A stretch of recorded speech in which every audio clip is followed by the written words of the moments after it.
Ya, perkembangan adanya gugatan kita menggugat asuransi PT Asuransi Jiwa Siklus di Pengadilan Negeri Medan, gugatan terkait kontestasi tidak membayar klaim klien kita. Ini sudah yang dimana nomor perkara 1025 Perdata sekarang sudah agenda jawab menjawab. Intinya kami menggugat terhadap klaim manfaat kartu atas penyakit kritis klien kita, perawatan jalannya lah. Di sini sudah nampak gambaran mereka menjawab, berdalih mestinya menggugat membuat eksepsi kompetensi relatif, yang dimana mestinya dimana posisi tergugatnya Jakarta Selatan, yang di Medan ini cabang nggak ada urusannya, gitulah intinya kan. Tapi kan asuransi ini Swiss ini kan dia pada saat itu dijual melalui agensi atau bank insurance, dia harus jelaskan channeling menjualnya. Di situ kan udah jelas dalam ketika mengajukan ada proposal, jelas nama agennya siapa itu kan, Karista namanya, di tanda tangan di Medan. Agensinya siapa, apa namanya, agensinya Mars Medan 3A, kan udah jelas di situ. Mestinya jelas dong. Kalau berdasarkan Undang-Undang Perlindungan Konsumen, itu konsumen berhak mengetahui secara detail, transparan terkait produk yang dibeli, dengan siapa, mewakili siapa.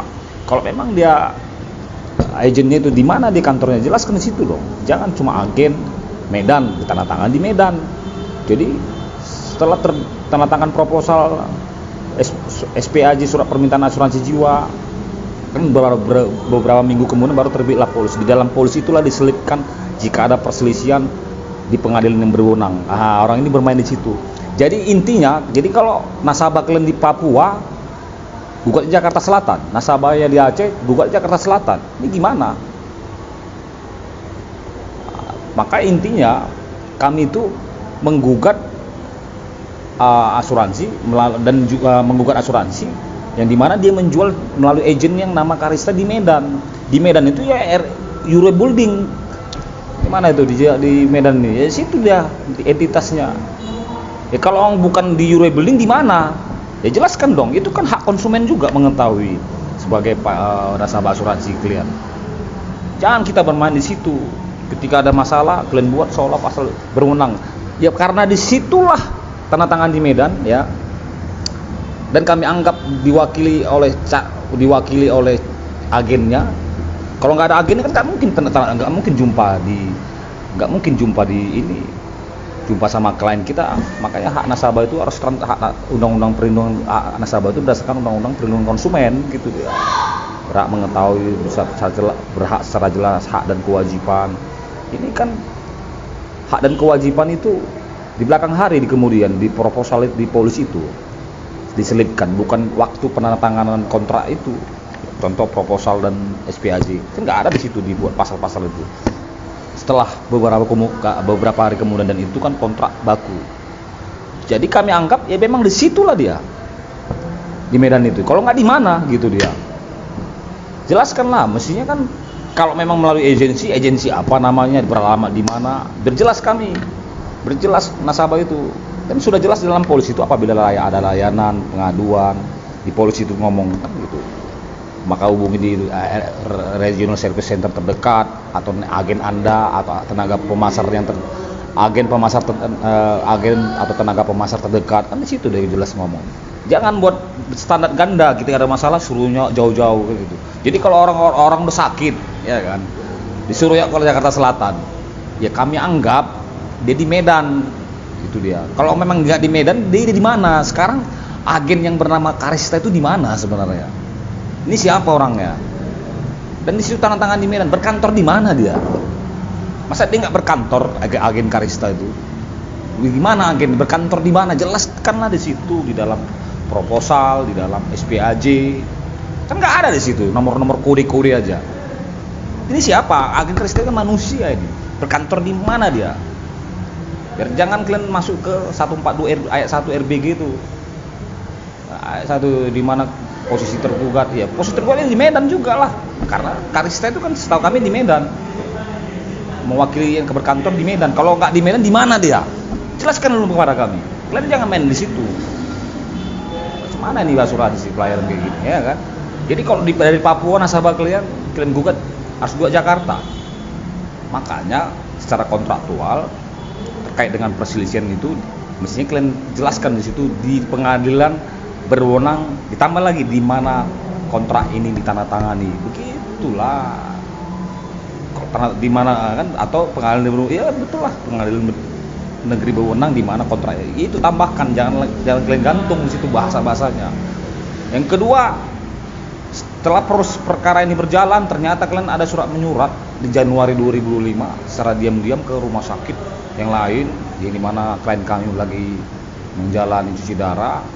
Kalian surati diam-diam. Bahasanya kalian di sini biar tahu ya, berkubaca ya. Di sini seolah-olah klien kami mengajukan klaim ke rumah, ya kan, atas perawatan rumah sakit itu. Padahal kan sudah kalian buat dalam eksepsi klien. Polis tidak aktif lagi sejak Agustus 2023. Tiba-tiba kalian surati di Januari 2025 sehubungan dengan klaim begini-gini, kalian lampirkan kuasa.